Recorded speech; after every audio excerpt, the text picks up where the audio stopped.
So ngayon po magluluto po tayo ng spaghetti. Ipakikita ko po sa inyo kung paano ko po ipini-prepare at iniluluto ang aking pong creamy spaghetti. So mag-start na po tayo.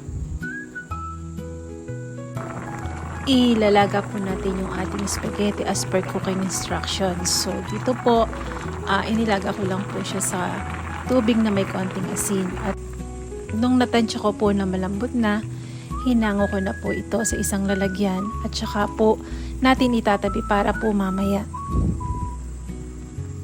Dahil after po natin ma-set aside yung noodles po natin, iluluto naman po natin yung ating sauce para po sa spaghetti.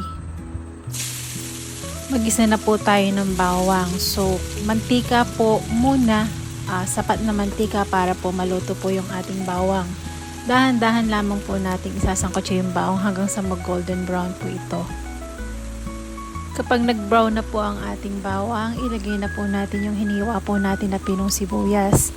So ang gagawin po natin, isasangkot siya lamang po natin hanggang sa yung sibuyas po ay medyo magbago na ng kulay. At natatansya po natin na medyo lumambot na po yung texture ng sibuyas. Pagkatapos po ay isunod na natin yung giniling na baka. So pagkalagay po ng giniling na baka, sangkotsahin lamang po natin itong mabuti. Kasi po, pag hindi po natin nahalo agad, ang tendency po nun, magbubuo-buo po yung giniling na baka. Kaya po alagaan po natin ng halo habang po sinasangkot siya.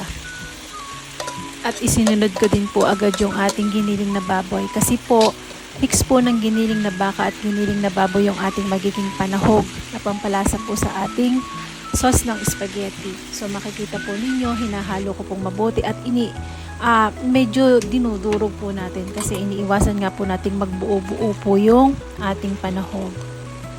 Nauna ko na pong inilagay kanina yung paminta habang hinahalo-halo ko po yung baka at saka po yung giniling na baboy. Ngayon po ay nilagyan ko na din ng asin na pampalasa po yung ating sauce.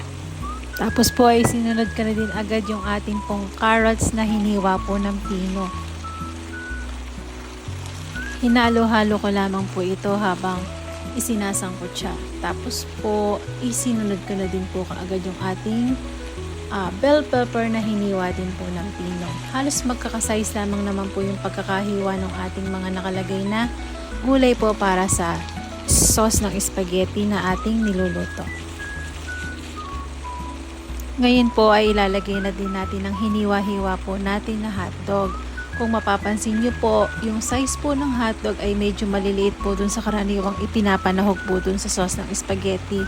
Mas gusto ko po kasi na halos ka-size lang siya nung mga gulay po na inihalo. Ngayon po ay ihahalo ko na rin yung ating liver spread. Isa po ito sa sikreto para po mas maging malinamnam po yung sauce ng spaghetti. So ang gagawin po natin, hahalo-haloin lamang din po natin para siguro po natin na yung liver spread po hahalo po ng maayos po dun sa niluluto po nating sauce ng spaghetti. Ngayon po ay pwede na nating ilagay yung spaghetti sauce. Halos patapos na po tayo ng pagluluto.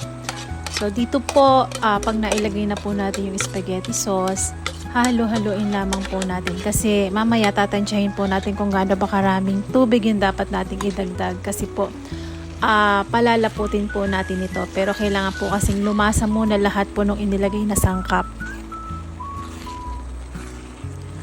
Pagkatapos po nating isang kutsa yung nailagay po nating spaghetti sauce dun sa mga nauna po nating sangkap, hayan po nilagyan ko na po siya ng tubig para po nun pag kumulo hindi po maninikit or matutuyo po yung ating spaghetti sauce. At dahil sa tingin ko po ay hindi pa sapat yung tubig, dinagdagan pa po natin. Tsaka hayaan lang po natin kumulo yung ating niluluto.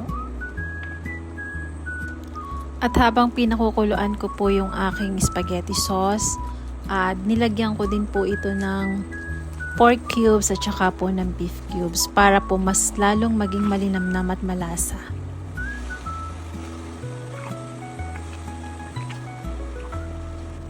At ang pinakahuli po nating ilalagay ay ang all-purpose cream.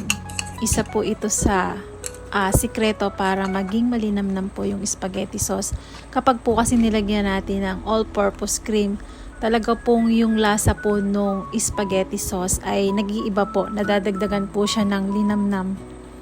Kaya po, para po dun sa mga gusto na mas malinamnam po yung niluluto na spaghetti sauce, payo ko po nalagyan natin kahit isang maliit na pack lang po ng all-purpose cream bago po matapos maluto yung spaghetti sauce.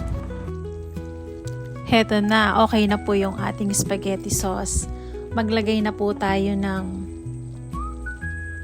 spaghetti sauce sa ibabaw po ng spaghetti noodles para po pwede na tayong kumain.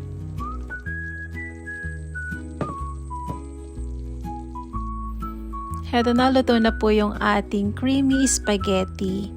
So, thank you po sa panonood po. And enjoy watching po palagi. God bless us po. Bye-bye.